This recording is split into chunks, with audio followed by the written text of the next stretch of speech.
Hey guys, what's up? Steve with My Fitness Adventure again.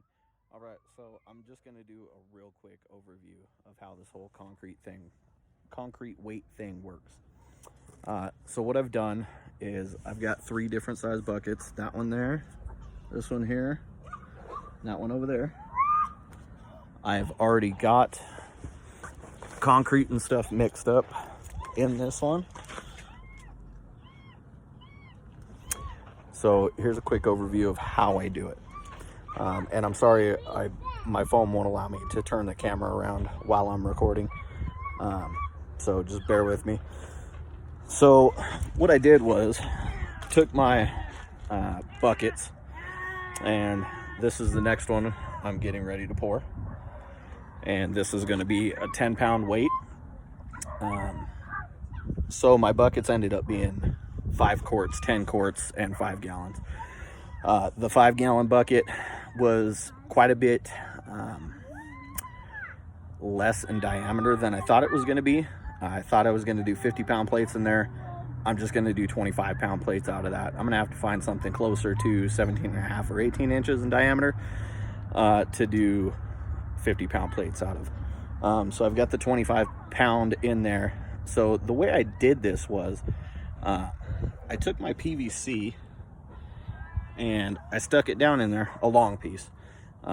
Stuck this on my scale and then zeroed it out with the bucket on there and the PVC in there. The PVC is going to add a couple ounces. For example, this 10-pound weight that I'm making right now, it added 4.75 ounces. I'm not too concerned with that. It's, less than a quarter or just over a quarter pound. So that's no big of a deal. You're not going to feel that on the bar. And if I do it the same way every time, each one's going to be about the same. So I went ahead, I put it on the scale, the bucket, the PVC in the bucket, and then I poured 10 pounds of dry concrete into that bucket. So that way, A, I can see how long I need to cut off the PVC, and B, how I can get my weight right. So I know it's going to be right about the dry weight once all the water evaporates out of the concrete. So I went ahead, weighed out my dry ingredients. Now we're good. So I've got my concrete poured over there into a mixing container, and I'm going to go ahead and mix that up with water. I have taken some silicone and actually siliconed this PVC into the bottom of this bucket. That way it's just kind of a temporary bond. It doesn't hold real strong. I'm not giving it 2 hours to set up or anything. I'm not that patient.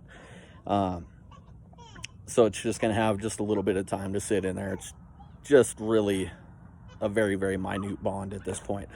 And it'll just kind of help some of that concrete encrosion from the bottom.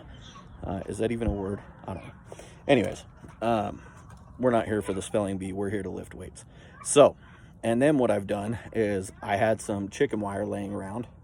And as you can tell, I've done a real bang up job here.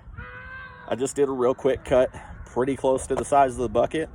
And then just folded over, scrunched up on the edges to get it to fit down into this bucket real nice. So what I'm going to do is I'm going to pour half the concrete in there, place that down in there, obviously cut a hole through the middle of it so your PVC pipe can go through there, and then pour the rest of my concrete on there. Let it set 12 to 24 hours, flip it over, get it out of the mold, and then let it set another 5 days. Do 7 days total curing time before you even attempt to lift with these. I just did the chicken wire because I have it sitting around. Some people do rebar, some people do hardwire cloth, all kinds of other things. It's just to help give a little extra rigidity to the weight, a little extra something for the concrete to get a hold of. So if you guys have any questions or anything, give me a holler, let me know. And I'll show you how these turn out once we get them out of here in a couple days. And then after 7 complete days of curing, your concrete will have 50% of its overall tensile strength. At that point, you can start doing some light lifts with them, bench press, squats, things like that, where you're not going to be dropping them. I would wait for the full 28-day curing before you do any kind of real major lifts where you're going to drop these weights. I'm going to, once I'm completely done with these in the 28 days, I'm probably going to bed line them, put some bed liner on them, or flex seal just to strengthen them up even more. Again, if you guys have any questions or anything, give me a holler. Thanks.